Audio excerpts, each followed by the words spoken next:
అందరూ ఎలా ఉన్నారు? అందరూ బాగున్నారు కదా? ఈరోజు అయితే నేను ఏం చేశాను, ఏం తింటున్నానో డైట్ అని చెప్పాను కదా. అంటే నేను ఫుల్ డైట్ మీకు చూపించట్లేదు. నేను ఇప్పుడు ఆఫ్టర్నూన్ లంచ్కి ఏం తింటున్నానంటే సామల రైస్, అలాగే చేపల పులుసు, చేపల ఫ్రైతో లంచ్ అయితే అవుతుంది.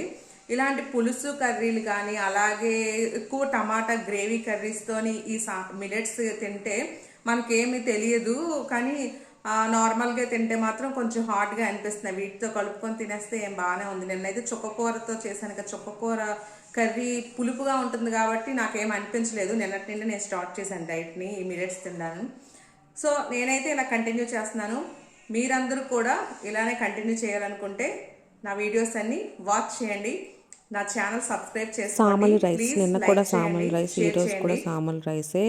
తర్వాత నెక్స్ట్ డే నుండి ఇంకొక 2 డేస్ ఏదైనా అంటే అరికెలు కానీ అంటుకొర్రలు కానీ అలా 2 డేస్, ఇంకొక 2 డేస్ ఇంకొకటి, అలాగా 2 డేస్కి ఒక రైస్, ఒక మిలెట్ అనేది యూస్ చేద్దాం అనుకుంటున్నాను. ఇక్కడైతే చేపల పులుసు అయితే రెడీ అవుతుంది. చేపల పులుసుతో తిన్నా, అలాగే నిన్న చుక్కకూర పులుపు వాటితో తింటే ఏం తెలియట్లేదు, చాలా బాగానే ఉంది.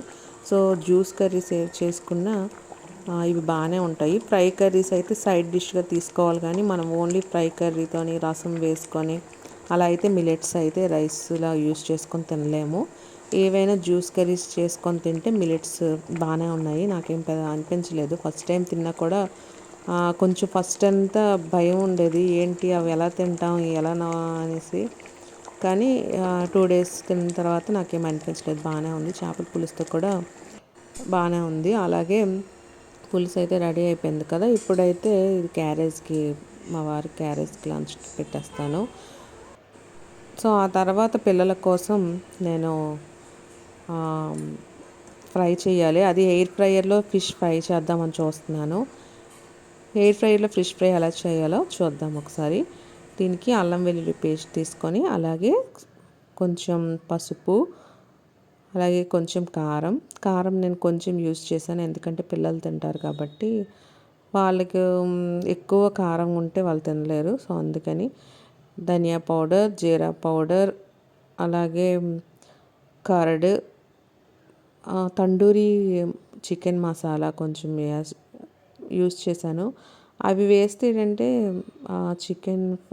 చికెన్ కానీ ఫిష్ కానీ ఫ్రై చేస్తే టేస్ట్ బాగుంటుంది. అలాగే కసూరి మేతి కొంచెం, సాల్ట్ కొంచెం, హోమ్ మేడ్ కర్డ్, నేను ఇంట్లో చేసిన కర్డ్ యూస్ చేశాను. ఇంట్లో చేసిన కర్డ్ అయినా థిక్గా వస్తే యూస్ చేసుకోవచ్చు, లేదంటే బయట కర్డ్ అయినా తీసుకోవచ్చు. ఏదైనా థిక్ కర్డ్ ఉంటే ఎయిర్ ఫ్రైయర్లోనే కింద వాటర్ ఎక్కువ అవ్వకుండా, అంటే ముద్ద చాలా తిక్కుగా ఉండాలి హెయిర్ ఫ్రైయర్లో మనం పెట్టేటప్పుడు, లేకపోతే మొత్తం కిందన వాటర్ అంతా వచ్చేసి పైకంతా వేరేగా ఫిష్కి ఏం పట్టదు, ఈ ముక్కలకి ఏం పట్టదు. సో ఇవైతే ఇంగ్రీడియంట్స్: ధనియా పౌడర్, జీరా పౌడర్, కారం, పసుపు, అలాగే అల్లం వెల్లుల్లి పేస్ట్, కసూరి మేతి, ఉప్పు, పెరుగు, ఈ మస్టర్డ్ ఆయిల్. ఇది మస్టర్డ్ ఆయిల్ పులుసులో కూడా మస్టర్డ్ ఆయిల్ యూస్ చేశాను, దీనికి కూడా మస్టర్డ్ ఆయిల్ యూస్ చేస్తున్నాను. మస్టర్డ్ ఆయిల్ చాలా మంచిది హెల్త్కి.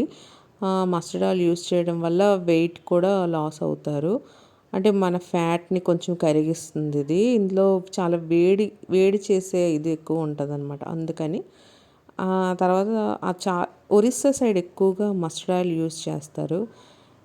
ఏం చేసినా, నాన్ వెజ్ ఏం వండినా, వెజ్కి కూడా వాళ్ళు మస్టర్డ్ ఆయిల్ యూస్ చేస్తారు. నేనైతే వెజ్కి మస్టర్డ్ ఆయిల్ యూస్ చేయను, నాన్ వెజ్కి అయితేనే యూస్ చేస్తున్నాను. పులుసులో కూడా మనం కొంచెం వేడిగా అయిన తర్వాత ఆయిల్ వేసి, ఆయిల్ హీట్ ఎక్కిన తర్వాత చేస్తే దాని స్మెల్ అనేది ఉండదు. ఇది అవ్వని, నువ్వుల నూనె అవ్వని. ఇది ఫిష్కి కాదు, నేను చికెన్కి, మటన్కి వాటికి కూడా పులుసులు అయితేనే మస్టర్డ్ ఆయిల్ యూస్ చేస్తాను. ఇప్పుడు మటన్ అయితే ఏం చేయము, కానీ చికెన్, నాటుకోడి దుమ్ములు పులుసు అవి పెడతాం కదా, వాటి కోసం అయితే మస్టర్డ్ ఆయిల్ యూస్ చేయొచ్చు.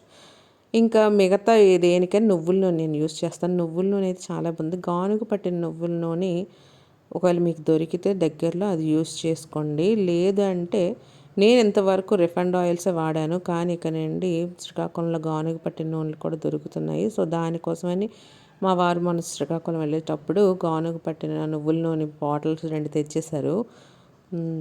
కాకపోతే కాస్ట్ చాలా ఎక్కువగానే ఉంది. గానుగ నూనెలు అనేవి కాస్ట్ ఎక్కువ ఉంటాయి. అది కూడా అందులో నువ్వుల నూనె కాబట్టి కొంచెం కాస్ట్ ఎక్కువే ఉంటుంది. నేను కొంచెం తగ్గించి వేసుకుంటున్నాను ఆయిల్ని. ఇలాంటివి ఏవైనా ఎయిర్ ఫ్రైయర్లో చేసేస్తే ఆయిల్ ఎక్కువ యూస్ అవ్వదు. అదే ఫిష్ మనం డైరెక్ట్గా ఆయిల్లో ఫ్రై చేస్తే ఆయిల్ ఎక్కువ పడుతుంది. సో నేను ఎయిర్ ఫ్రైయర్లో పెట్టేస్తున్నాను. ఇవి పెట్టిన తర్వాత ఫస్ట్ 10 మినిట్స్ నార్మల్గా కుక్ అయిన తర్వాత మళ్ళీ దాన్ని తీసి మనం టర్న్ చేసుకోవాలి. టర్న్ చేసి మళ్ళీ పెట్టాలి. అప్పుడు బోత్ సైడ్ అవి కుక్ అవుతుంది. లేదంటే ఒక సైడ్ కుక్ అయ్యి ఇంకొక సైడ్ కుక్ అవ్వనట్టు ఉంటుంది. తర్వాత టర్న్ చేసినప్పుడు నేను 5 మినిట్సే పెట్టుకున్నాను. ఎక్కువ టైం అయితే తీసుకోలేదు. అలా చేస్తే సరిపోతుంది. ఎక్కువగా చేయకూడదు. ఎందుకంటే మళ్ళీ మీరు ఒకవేళ ఎక్కువ టైం ఇస్తే మాత్రం మధ్యలో చూస్తుండండి. ఎందుకంటే బాగా మాడిపోయిన అలా అనిపిస్తుంది. ఎక్కువ మాడకూడదు, అలాగని పచ్చిగా ఉండకూడదు. కరెక్ట్గా ఫ్రై అయ్యేటట్టు ఉండాలంటే మీరు ఇలా టైం చూసుకొని, లేదంటే మధ్యలో తీసుకొని అయినా చూడొచ్చు. నాకు తెలిసి సరిపోతుంది. ఫిష్కి అవని చికెన్కి అవని ఫస్ట్ 10 మినిట్స్, ఆ తర్వాత 5 మినిట్స్ రిటర్న్ చేసిన తర్వాత పెట్టుకుంటే సరిపోతుంది. ఇది 200లోనే ఆల్రెడీ మనకి చికెన్కి ఫిష్కి ఏటి ఇవ్వాలో, తర్వాత సమోసాకి, క్యారెట్కి, అది వెజిటేబుల్స్కి, కేక్కి వాడే పెట్టి ఇచ్చేస్తాడు. ఏంటి పెట్టుకోవాలి అనేసి అదే శాండ్విచ్కి అలాగా దేనికైనా వాళ్ళు ఇచ్చింది మనం సెలెక్ట్ చేసుకోవడమే. 200 సెంటీగ్రేడ్ డిగ్రీస్ దగ్గర 10 మినిట్స్లో నేను పెట్టుకున్నాను. ఇది అయిపోయిన తర్వాత నేను మళ్ళీ రిటర్న్ చేసి 5 మినిట్స్ పెట్టాను.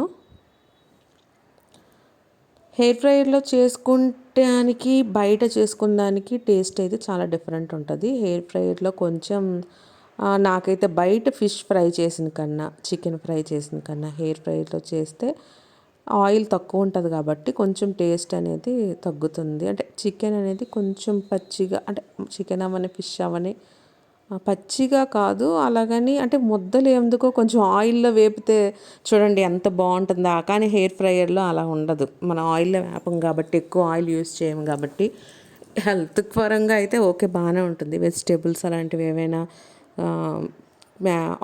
కొంచెం ఆయిల్ అప్లై చేసి పెప్పర్, సాల్ట్ వేసుకొని మనం ఎయిర్ ఫ్రైయర్లో పెట్టేసి ఒక 3 మినిట్స్ అలా కుక్ చేసేస్తే ఆల్రెడీ కుక్ అయిపోతాయి. అవి తీసుకొని సలాడ్లా చేసుకొని తింటే చాలా బాగుంటుంది. అలాంటివి ఏవైనా చేసుకోవడానికి ఇలా డైట్ టైంలో మాత్రం హెయిర్ ఫ్రైయర్ చాలా యూజ్ అవుతుంది. పిల్లలకు కూడా, మా లక్కీకి కూడా ఇలాగ ఎయిర్ ఫ్రైయర్లో చికెన్ చేస్తే చాలా ఇష్టం. అలాగే ఆలు ఫ్రెంచ్ ఫ్రైస్ అవి కూడా చేసుకోవచ్చు. ఫ్రెంచ్ ఫ్రైస్ అయితే ఆయిల్ లేపితేనే బాగుంటాయి. నాకైతే ఇందులో చేస్తే అంతగా అనిపించలేదు. కానీ మరి ఆయిల్ లెస్ కావాలి అనుకుంటే మాత్రం ఆ మాత్రం టేస్ట్కి మరి ఓకే, పర్లేదు, చేసుకోవచ్చు. ఆ టేస్ట్ అయితే బాగానే ఉంది. ఇప్పుడు నేను కొంచెం టర్న్ తిప్పుకున్న తర్వాత ఆయిల్ అప్లై చేసుకుంటున్నాను. మస్టర్డ్ ఆయిల్ అప్లై చేశాను. అది టర్న్ అయిన తర్వాత కొంచెం ఆయిల్ అప్లై చేస్తే ఈ పైన ఇప్పుడు చూసారా, ఇది ఇంకా 5 మినిట్స్ అయిపోయింది. నేను తీసేసాను. ఇంకా ఫైనల్గా ఇలా అయితే ఫ్రై అయ్యాయి. బాగానే ఫ్రై అయ్యింది. టేస్ట్ అయితే నాకైతే నచ్చింది. కానీ మా నీతు తినలేదు. సో నైట్కి ఏం చేశానంటే మా నీతుకి ఈ మ్యారినేట్ చేసిన ముక్కలు అయితే ఏవైతే ఉన్నాయో అవి ఆయిల్లో ఫ్రై చేస్తాను. ఫ్రై చేసేస్తే ఇద్దరు చక్కగా తిన్నారు.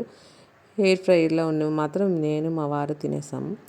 సో ఇదండి, ఇలాగైతే రెడీ అయింది. ఈరోజు నా లంచ్ అయితే ఇలా అయిపోయింది. ఓకే అండి, ఇలా వెరైటీ రెసిపీస్తో ఇలా మిమ్మల్ని కలుస్తూ ఉంటాను. ఇంకా అవుట్డోర్ మేము వెళ్ళినప్పుడైనా అలాంటి వీడియోస్ కూడా పోస్ట్ చేస్తాను. ఇంకా కిడ్స్ కూడా పోస్ట్ చేస్తాను. ప్లీజ్ నా ఛానల్ సబ్స్క్రైబ్ చేయండి, లైక్ చేయండి, షేర్ చేయండి. ఇంకొక మంచి వీడియోతో మళ్ళీ కలుద్దాం. ఓకే ఫ్రెండ్స్, బాయ్ అండి.